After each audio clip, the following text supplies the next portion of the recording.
So, ayan mga sismores, kung nakikita nyo yung mga yan, ayun yung mga pinag-order ko sa Shopee, TikTok, ayan, Shein, ayan, inisa-isa ko lang yan guys, and then hanggang sa naipon ko siyang ganyan, i-assemble ko yan pag nakalipat na kami sa aming lilipatan na bahay. So guys, dahil maglilipat kami, inuna ko nang ligpitin tong mga gel polish ko, nilagay ko na sila dyan lahat, kasi para hindi na ako mahirapan kapag maglilipat na, hindi na tayo mataranta, aayusin na natin siya. Ayan, hanggang sa natapos ko na siya, pero aayusin ko pa rin siya sa part na to. Ayan, sa part na yun, nilalagay ko na yung mga bago kong gel polish. Hindi ko pa siya na-open, hindi ko pa rin siya nasa-swatch.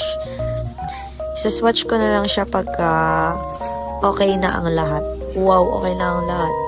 Ayan guys, inaayos ko siya dyan. Pinagkakasya ko siya dyan para yung iba, para yung mga gel polish dyan magkakasama. Hindi na ako maghanap sa ibang lalagyan pa. Ayan, payo ko lang sa mga kapwa ko beginner, no? Huwag kayong susuko guys. Kayang-kaya natin to. Hindi tayo magkakalaban dito guys. Magkakakampi tayo. I'm so proud of you guys. And also, I'm so proud of myself, syempre. Kasi guys, alam nyo ba, kung alam